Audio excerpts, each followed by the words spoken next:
eu acho que o assunto da política no país principal continua sendo o debate em torno da crise política.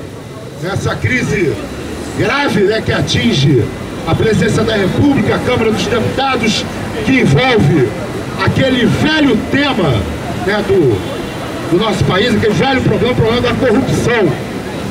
Mas eu vou citar outro músico, né, que eu considero o filósofo baiano, o Raul Seixas. E numa das músicas deles ele fala assim, que tem gente que perde a vida inteira brigando com os galhos, quando o tronco é que é o coringa do baralho. E é isso mesmo. A gente, quando faz o debate político, a gente não pode ficar preso às aparências superficiais, aos debates de fôlego curto, aos debates que não aprofundam as questões.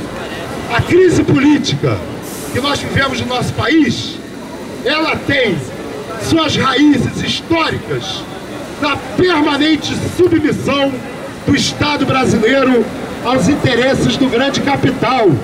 Essa é uma realidade do nosso país desde os tempos em que o Estado português chegou aqui trazendo, né, a sua força armada para garantir os lucros, né, dos empresários da época. Essa é a realidade do nosso país até hoje. Esse é o centro do debate. E quando a gente discute a questão política a partir dessa concepção, a gente tem que discutir que mecanismos, o que precisa mudar nas nossas instituições, na estrutura do nosso Estado, para que a política deixe de representar os interesses do grande capital e passe a representar os interesses da população.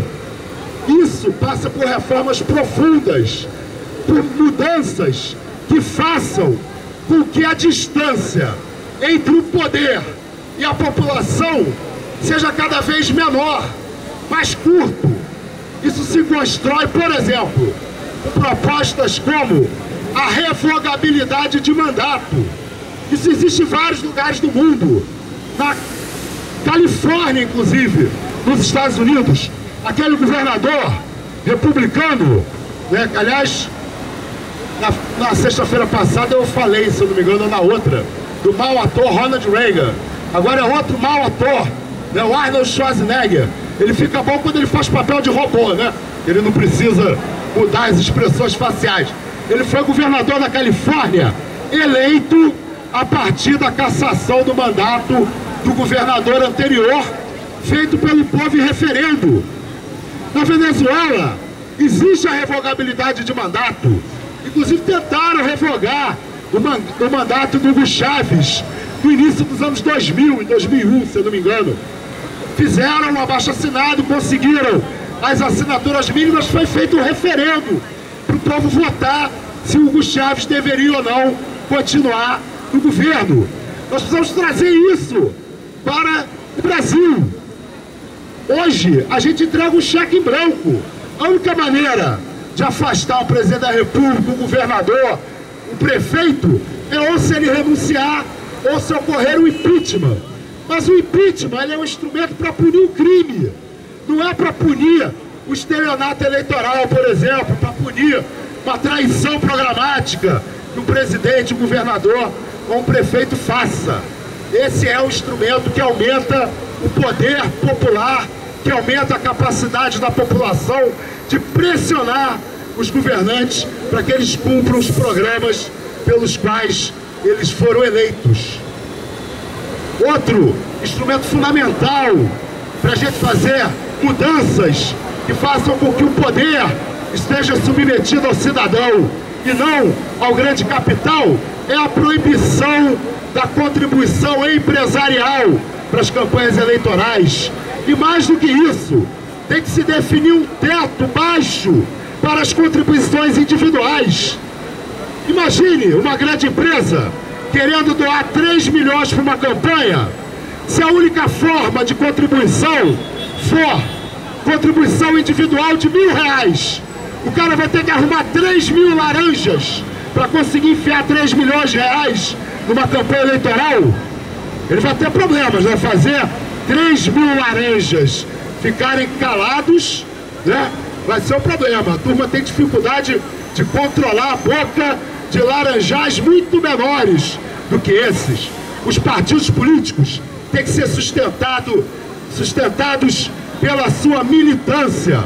Os partidos políticos têm que arrecadar muito quando eles representam muitas pessoas, quando tem muitos cidadãos com direito a voto interessados em fazer com que aquele partido exista com força, com que ele tenha a capacidade de funcionar e de trabalhar. Garantir aos partidos políticos, isso serve para os sindicatos também, né? Garantir aos partidos políticos, e é uma parcela aí dos sindicatos, dinheiro público, né, para eles se financiarem independente de terem apoio popular ou não. Na verdade, é uma maneira de fazer com que grupos burocráticos tenham interesse em controlar essas organizações.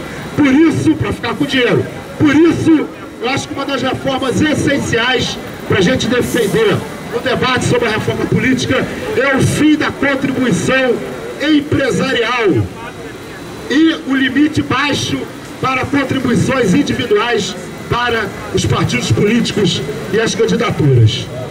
Estamos acompanhando um movimento, que agora me fugiu exatamente o nome, presta aqui o abaixo-assinado.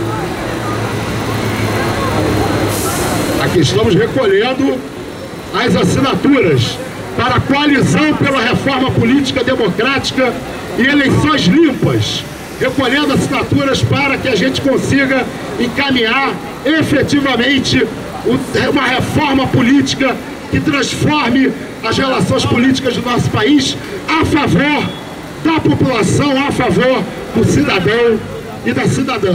Assinem o abaixo-assinado, nós continuaremos nas ruas, vamos intensificar a nossa participação nessa campanha.